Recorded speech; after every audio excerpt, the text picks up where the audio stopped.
Hello, fictional. Welcome to the Fiction Series X. Today we are gonna see what is Issei and Asia had draconic blood. If you end up liking this video, please consider subscribe, so without further ado, let's get into the video. Issei, 10 years old. Ugh, what's happening, the boy murmured out, rolling and writhing in his bed in pain. This was nothing like the heartburn he experienced after eating spicy food. It seems you have awoken me, boy. A halfling with a sacred gear, amusing the voice spoke, confusing Issei. Looking around the dark room to find the source of the point. What was that voice? He sat up confused, looking for the source of the voice before looking at the green glow emitting from his hand. Calm down, hatchling, your body is going through a few changes. It's a sign of growing up, he replied to the boy, making the glow brighter as he talked. Before he could finish, he let out a large burp. Small flames spewing out of his mouth and singing the wall his bed was against. Fire? There's no way, he spoke in disbelief as he looked at the wall where the small char marks were. Indeed. You're a dragon, boy. One of your parents must be part dragon, he boomed, impressed such a little kid could manage to breathe flames. Also I'm impressed all of this happened after your dragon tamer friend left, he continued, internally grinning at the boy. Dragon what? He couldn't hear him properly between the pain and hot burps. Ever wonder why your friend always smelled so good? Dragon tamers naturally attract dragons, he explained to the boy before he collapsed from the pain. Mickey dear. I think it's time to explain to the boy what's going on, an older brunette man spoke as he walked into the child's room to find him passed out with scorch marks covering the walls. Oh my Garo. It seems our little Issei takes after me after all. She spoke with a grin. Slightly proud that her son could manage this at so young of an age. Indeed. He always took after me in everything but your attitude. He grinned at his wife. Knowing she was the outgoing one in the relationship. Well, first we should get him all tucked up and the walls cleaned. The marks will stain if we're not quick, she continued, pushing past to take care of her youngling. Issei, 17 years old. The brunette dragon was now 17 and in his second year of high school at Kuo Academy, but he has gained a reputation as the perverted ghost. With his skills of masking his aura and excellent concealment skills, it was impossible for normal humans to find him. But one always did, Sana Shitori. The student council president wasn't a human. She smelled like a bat. A devil. So did several other students, and it sickened Issei, being in their stronghold 5 days a week. Leaving school for the day after another lecture from the Devil Princess, he was confronted by a cute girl with long black hair and violet eyes. Are you Issei Haidu? She asked, looking up at the boy. Looking rather shy, a small blush on her face. Yeah. Do you need anything? He replied, looking down at the girl. Unsure what she could even want. I've been watching you walk home and think you're pretty cute. Think you could go out on a date with me? She asked. Blushing more, trying to act innocent. Be careful of this one, partner. I can't sense what she is. She could be dangerous. The dragon spoke into his host's head to warn him. I can tell. But at most she's a small fry. Well, I don't see why not. I'll give you my number and we can arrange it later. He replied, getting a piece of paper. Writing his number down for the girl before taking his leave. But not before getting her name. My name is Yuma Amano. It'll be a pleasure to go out with you, she spoke as Issei was turning to head home. Earning a nod and a wave as he started to dash home. Later that night. The abandoned church. That was too easy. Just act cute and this simp will do as I say, she spoke, looking into a cracked mirror with a grin. Her violet eyes reflecting the moonlight. Break. Over the week Issei and Yuma texted back and forth to find a suitable time for their date. With both of them agreeing on a Saturday afternoon, the dragon boy was up nice and early to prepare himself for the girl, wanting to put a little effort into his appearance, even if he had a bad feeling about this girl. Once he was all ready in a nice dark crimson shirt and black jeans, with a high-collared black leather jacket over top. Being a good 20 minutes early at their meeting point just outside Kuo Station, he was looking around to distract himself. Only being interrupted by a strange girl in a maid uniform that handed him a leaflet before moving on without a word. We will grant your wish, these devils are getting sloppy. Maybe I'll use it to mess with them later. He thought to himself. Putting the flyer in his back pocket as he saw the raven-haired girl approaching him. Wearing a casual dress with her hair down. Were you waiting long, Issei? She asked curiously, looking up at the boy as they met. Standing close to him to let others pass them. Not at all. I just got here myself, Yuma, he replied with a sheepish smile. Knowing he was here way too early. Good. Do you have any plans on where to take me? Or are we winging it? She asked the boy. Thinking he probably had a plan for his first date with a girl. Oh. I have some ideas, want to grab some lunch first before we grab a movie? He asked with a grin. Looking down at the girl, she didn't know he spent all night planning this out to the smallest detail. Lunch sounds good. But how about we go to an arcade afterwards? Movies are boring, Yuma suggested with a soft smile. Holding her hand out for the boy to take the lead. Taking the hint, he nervously took a hold of her hand. Leading the way to a local family-style restaurant where they could get something to eat. Scene. Denny's. Both of them were sitting across from each other in the crowded restaurant. Sipping on drinks as they decided on what to order. I think I'll go for the stew. Yuma thought out loud as she looked at the tablet they had to use to order. Same here. He replied, taking the tablet to put their orders in. As well as a few more drinks before returning it to its holder. So Issei, tell me a little about yourself. Yuma asked, trying to strike up conversation as she waited on their food. What would you want to know? I'm not sure where to even start, he replied sheepishly. Blushing a little at the fact a cute girl would want to know more about him. Well, are you in any clubs? She questioned the boy, wanting to know what made him tick. I used to be in the track and field club before coming to Kuo. Yourself? Issei replied. Wondering what clubs if any she was in. I'm not in any clubs. I'm not that athletic or into other things. Why Kuo though? It only went co-ed last year, she answered. Continuing the conversation as fresh drinks appeared. Well. It was the closest to my house, beside it being one of the top-rated schools in the country. He answered with a half-truth. Not wanting to say that he also wanted to ogle at cute girls. So you're saying you wanted to ogle at cute girls all day while studying? She teased the boy with a grin as their food came. Both of them had a set meal with beef stew, rice and miso soup. I wouldn't say that. Even if the ratio is more or less 5 girls to every boy, he spoke, not wanting to sound like he transferred just to look at tits. Whatever you say, Issei. It must be nice being surrounded by so many girls. It must have taught you a thing or two, she spoke before starting to dig in. Following her lead, the brunette tried his best to eat politely. Looking up every so often to glance at the cutie in front of him, occasionally meeting her gaze followed by her giggling. This is what the boy was looking forward to. A normal date with a girl that did not hate his guts. Geez. You're such a messy eater, Issei. She jested. Leaning over the table with a napkin to wipe some of the gravy off his lips. Thank you, Yuma. He blushed a little at the act. Internally kicking himself for being such a messy eater. As they finished their drinks, she brought up the conversation they were having earlier. You know, I'm surprised that someone like you couldn't get a date if you're going to that school. She asked curiously. But she already knew the answer, doing her research beforehand. Well. I think most of the girls just aren't interested in what I have to offer, he replied, telling another half-truth. Since none of them appreciated his perverted nature. Well, I'm sure you're nice deep down. Now shall we go? She suggested, standing from the booth they were sitting in. Waiting for the boy to take her hand and lead her. Taking the hint, he stood up. Going to the register to pay with the cash his father gave him for the day. After that was dealt with. He led her to the nearby arcade where they could spend a few hours. While they were there, they wasted away the hours playing game after game. From smashing colorful buttons to chbop to getting a plush from a crane game, and even Issei showing off that he was a no-life, perfectly dancing to a Eurobeat song.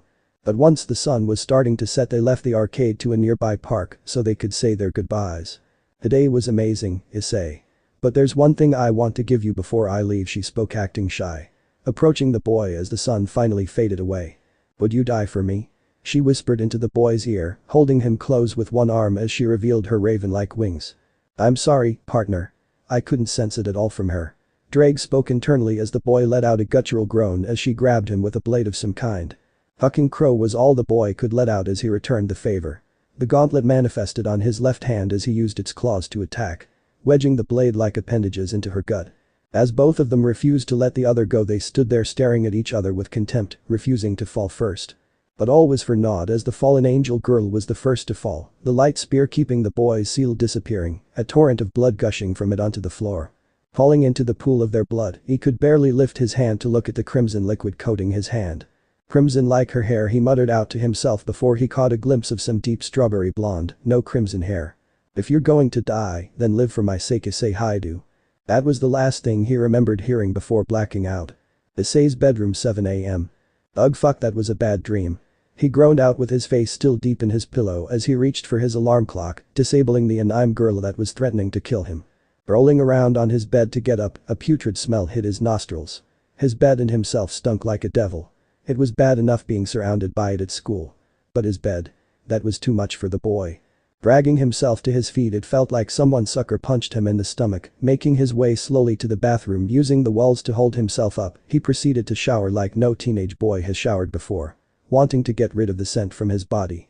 Once he was nearly done in the shower he heard his mother outside calling out for him. "Ice dear, are you alright in there?" She called out with concern in her voice.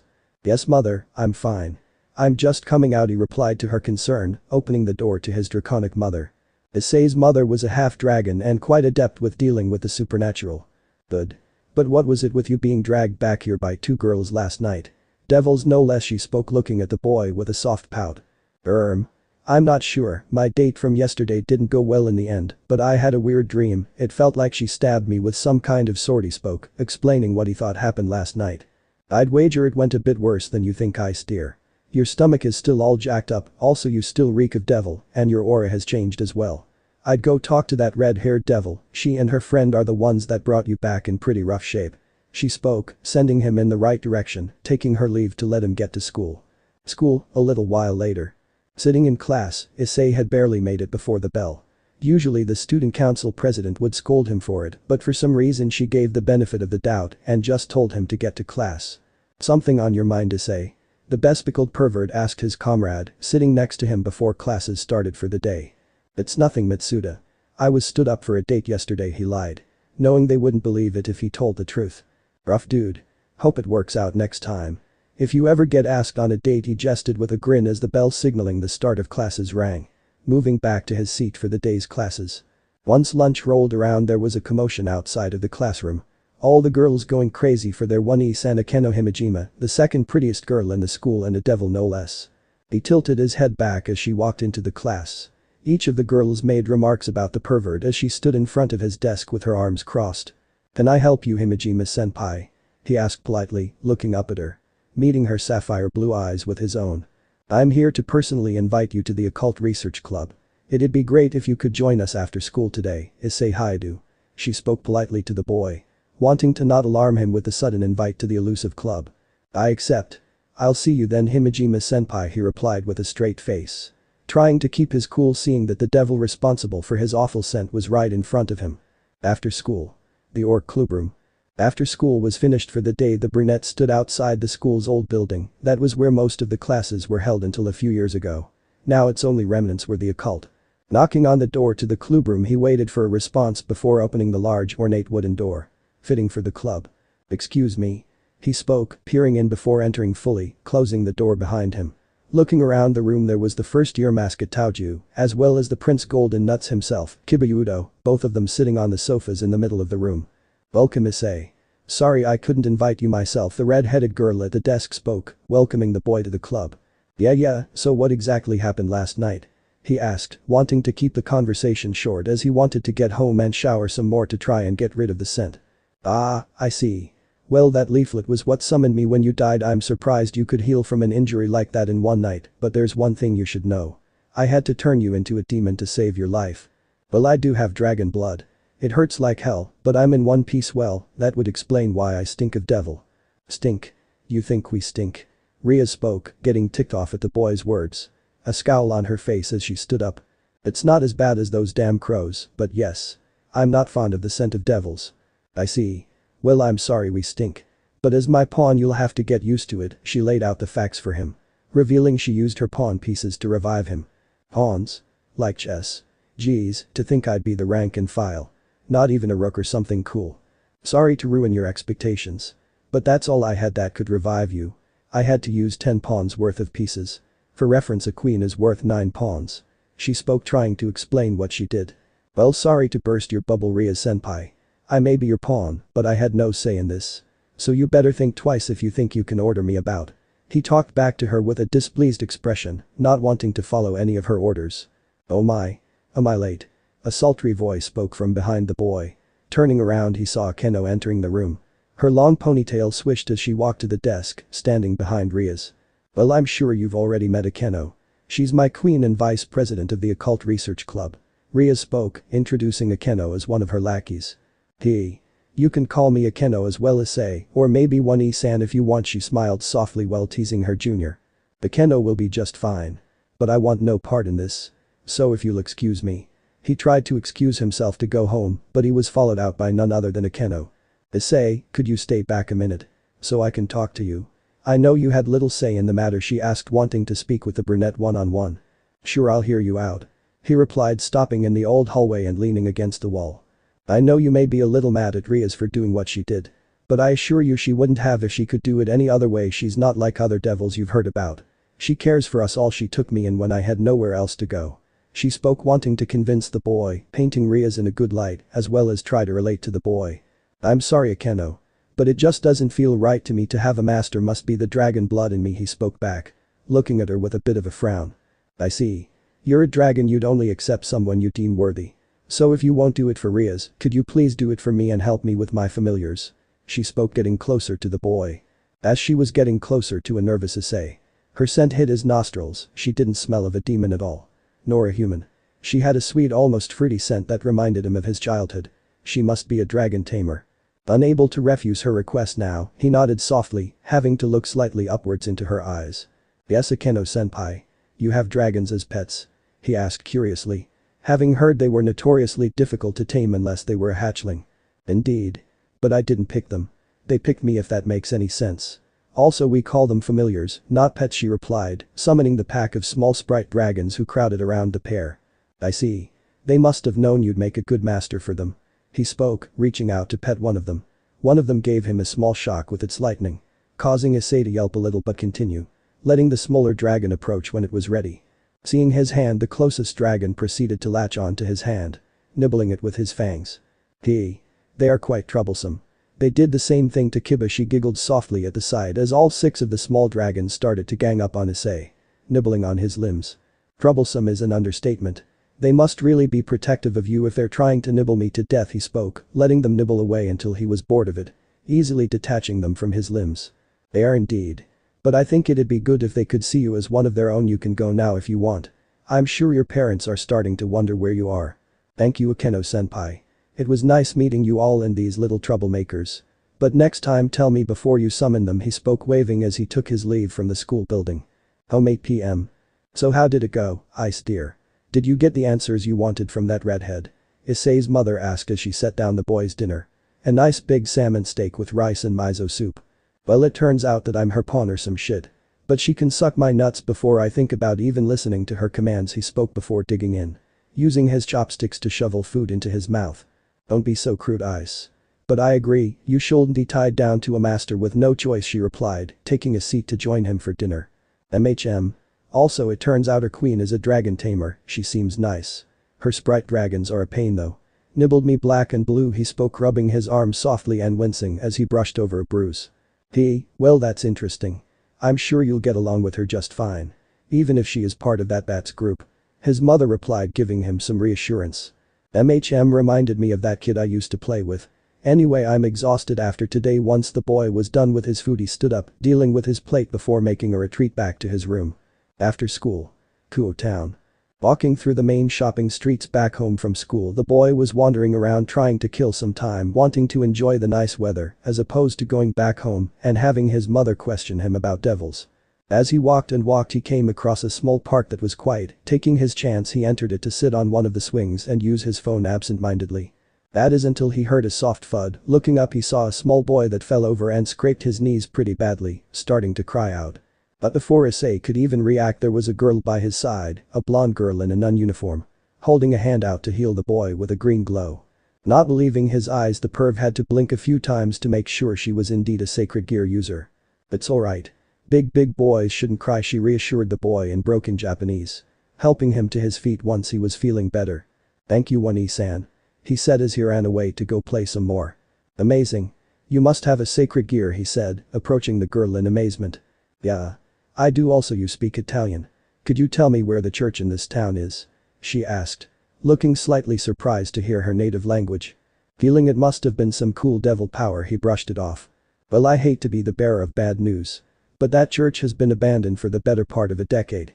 He spoke, trying not to disappoint her too much. Ah. Is that true? I was sent here to work under Brother Selzin, she spoke softly, looking a little disappointed. I see. Well, I can show you where the old church is. Maybe they're close by. He spoke, waiting for her to stand up, before leading her to the town's abandoned church. As they walked and chatted, Issei had a huge bad feeling about approaching the church any further from the bottom of the hill it sat on. Sorry, Asia. This is as far as I can go. He reassured the girl by pointing her in the right direction of the church. having learned the cute blonde's name as they walked. "Thank you, Issei. Hopefully we can chat again sometime." She spoke politely, waving a little as she walked up the hill to the church. 20 minutes later. Riaz was attempting to slap Issei for his stupid actions. Approaching a church as a devil. But Issei was avoiding her strikes before catching her hands. "Riaz, listen to me. I got a bad feeling about that church and whoever is inhabiting it. That girl is a sacred gear user and I think she would be a good addition," he spoke, making Riaz listen to him as he had a hold of her. A slight bit of anger in his voice that she would dare try to slap him. "If it's fallen angels then why are you letting this kind of thing slide? You're supposed to be a high-class devil. But all you are right now is a little bit afraid to take risks to protect this town from those bastard crows," Issei berated Riaz, hurting her pride in the process. Looking at her as her angry face turned even more sour. "Issei. That's enough. You'll get yourself killed if you try to battle those fallen angels," she almost yelled, displeased with the fact her own servant would say such things to her. "As much as I don't want to say that he's right. He is right, Riaz, Kuo is ours to defend and we can't let other races think they can go unnoticed. Especially since one of them is the reason he's standing here right now." Akeno spoke, trying to be the voice of reason for them both. "I steer. It'll be dangerous if you take them solo. At least let me come with you and help," she said, offering to be his backup. Moving across the room to stand with Issei, she gave her master a grin. "Just make sure neither of you die, but I will be telling Ani-sama about this." She spoke displeased with the outcome before they teleported away from the room. Near the church, nightfall. Issei. You were pretty brave back there, telling Riaz how you felt, maybe you can do the same to me." She smiled, teasing the boy as they stood at the bottom of the hill. Getting closer to him to see his reaction. "Damn right I'm brave, oh maybe I will. Or will this be enough?" With her close to him he only had to whisper to be heard. Wrapping one of his arms around her waist to grab her plump rear. But the blush Akeno pushed him away playfully. "Now's not the time for that, silly. But if you really want to grab, just ask," she spoke, winking at him as they started the ascent up the hill. But the forest surrounding the church, they were forced to stick close to one another. Each of them watched one side of the trees that surrounded the path. Akeno with her hands up ready to sling spells and Issei with his gauntlets, a perk of having the boosted gear. "Well, what have we got here? Come to rescue that nun you delivered to us," a short fallen angel with blonde twintails spoke as she floated above the pair. "Damn right I am. Get out my way you little runt," Issei threatened while preparing to strike, his dragon-like wings extending from his back. "Not so fast, pipsqueak," another voice chimed in as he narrowly dodged a light spear. A taller lady with dark blue hair showing herself, wearing a long trench coat. "You'll be fighting me, dragon boy. Middled, you can take the girl, she looks like someone you can take." She spoke with a confident grin, making vast assumptions on the power level of Akeno. Once she was done yapping, Issei flew into action. Using his devil wings to shorten the distance between him and the blue-haired woman. Throwing punches at her that she could barely avoid. "You're pretty quick, kid. But not quick enough," she taunted, returning blows of her own that the boy couldn't avoid. But this is the moment he was waiting for. Once he knew she couldn't escape, he let rip. Taking a deep breath before covering her in flames. Leaving her a screaming mess on the floor. Once he landed, he saw that Akeno had easily dealt with the short blondie. Tying her up so she couldn't escape. Taking a note to himself, he will have to remember to not piss off Akeno. Good work, Akeno. Onto the church now, I guess, he spoke, leading the charge up to the main building. Finding the main room bare of any life besides one person. A white-haired priest who held a light sword in one hand and a pistol in the other. "Well, what have we got here? A dragon and his slutty tamer? Or maybe you're his treasure. Either way I'll chop you down," he spoke with a mad grin. Raising his sword and licking the blade before charging forward with some impressive speed. "The fuck did you say?" He growled, baring his claws as he thought with the white-haired psycho. Their movements nothing more than a blur to a regular human as Issei swung at him wildly with his claws. Deflecting his sword and keeping him off balance so he couldn't aim. With each punch thrown against the priest, he made more remarks that pissed off the boy even more. Insulting not only him but Akeno as well. "Had got your tongue, devil boy." He taunted as Issei remained silent during the assault. Keeping him distracted and focused on him. "Issei, move." A voice yelled from behind him. Ducking out of the way, he caught a bright flash of light as Akeno hurled a massive ball of lightning magic straight at the priest. Making a large explosion that threw him clear of the building, but also destroying most of the furniture. Revealing a hidden staircase. "Fuck. Remind me to never piss you off," he spoke, half in shock and half bemused that the girl was this powerful. Minutes later, under the church. Both Issei and Akeno were standing outside a large ornate wooden door. Peering in, they were shocked with what they were seeing. The room was chock full of stray priests. As well as a handful of fallen angels. But what shocked Issei the most is that Asia was tied upright to some machine. struggling against its binds as she cried and yelled out in vain. Well, it seems we can start without them. It's time to put that filthy Azazel's work to proper use. We can extract this girl's twilight healing, and we should become near invincible. We can defeat those shitty devils that call this place their home. An all too familiar voice spoke in a sadistic way. Hearing the voice caused a change in Issei, worrying the girl as his gauntlets turned into full sleeves of armor, his claws extending, as well as the fact his eyes went from a dull brown to glowing like emeralds. Issei. She spoke softly, but it wasn't enough to stop the boy. Charging in, he let out a loud roar that shook the room, something a human his size couldn't do. "At him!" The raven-haired bitch ordered her priests. But it was ineffective. Using his claws and strength to his advantage, he was demolishing waves of priests at a time, each swing sending more priests into their teammates, knocking them down and some even getting self-inflicted wounds from their light swords. Issei was lost in his rage, just swinging and mauling the crowds of priests around him, while Akeno floated at the back of the room covering his six and using her magic to deal with any priests that dared try to attack from behind. "Yo yo yo. You shitty devils. That explosion wasn't enough to get rid of me," the silver-haired cunt yelled, mocking the pair of devils as he appeared on the stage beside Rainier. "Go get them freed.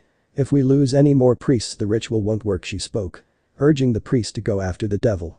But the naughty joined the fight, making all the other priests back off as he continued his one-on-one fight with the dragon. While all of this was happening, the blonde that was tied up was yelling even harder, telling the boy to stop and retreat, struggling even more against her bindings. While they fought, Issei was the one in control of the battle, keeping the shitty priest on the defensive, making him block and evade his swings, but Freed leaped back to make some space between them. Firing off 2 rounds of his light pistol, they hit their mark, hitting him in the chest, making him fall to the ground in a pile. "Issei." Both of the girls could be heard yelling, but to no effect as the boy just laid there in a pool of his own blood. They aired. The nun yelled out in pain as something happened to her. Her hair turned a shade of green while her eyes turned a bright gold. Watching on in horror, the priests could only stand there as the blonde nun transformed into a full-on dragon humanoid. Claws, wings and all. In the girl's rage, she broke the restraints with ease, lashing out at anything and everything close to her. Priests and fallen angels alike. "Die!" she yelled as she let out the most primal form of rage, striking fear into all in the room. Without any skill nor plan, she mowed down wave after wave of her enemies in her blind rage. "What the actual fuck is this?" Rainier could only speak out as she started up at the dragon that was approaching her and the shitty priest. "Well, I'm out. Peace, you slutty angel," Freed spoke, insulting the fallen angel as he threw down one of his flash orbs, escaping like he was never there. "Yuori, Pitana," she yelled out in her native tongue, driving her razor-sharp claws straight through her throat, decapitating the woman. With no one left to kill, the dragon girl looked around at all the destruction, walking over to her only friend, kneeling down by his body, looking at her blood-stained hands, then back down at him. The feeling all too familiar to the girl hit her all at once. Sorrow. But a different kind of sorrow. This was a sorrow for the second person ever in her life to show her friendship. Unable to hold back, she started to uncontrollably cry and howl out. Her tears landed on the boy's body. But unbeknown to her, in her sorrow, her tears glowed as they were absorbed into the boy's body, his wounds closing up as the light that was killing him from the inside was purged, being replaced by pure draconic energy. What happened? The boy spoke, surprising both the dragon nun and Akeno. He was alive. "Issei," was all the girl could muster as she wrapped her arms around the boy more into his torn shirt. "Well, it seems it all ends well," Akeno spoke as she approached the pair, having landed from where she was floating. Seeing her approach, Asia almost instinctively held Issei tighter, baring her fangs at the other girl that wanted to try and claim Issei. "I'm just glad that he's safe. How about we all get out of here and we can talk once he's been checked over," she suggested softly, keeping her distance from the wary dragon. Smiling once she released Issei, who stood up shakily. 30 minutes later. Or Klubrum. "So you're telling me this nun is a half-dragon, and between her and Issei, they murdered a whole church full of stray priests?" Ria spoke with a soft sigh at the realization she now had a ton of paperwork to do to report this incident. "Indeed. You'll have my full report for tomorrow. No doubt Lucifer-sama would want to hear about this," Akeno replied with a small smile as she looked behind her. Issei passed out exhausted on a sofa, alongside Asia that kept an eye on him.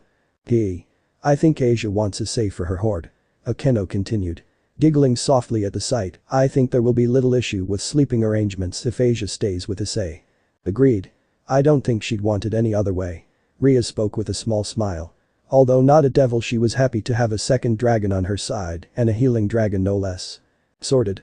I'll get this pair to bed, then we can go ourselves." Akeno spoke as she opened a magical circle. Taking both of them with her back to Issei's house, carrying Issei on her shoulders as he was out cold.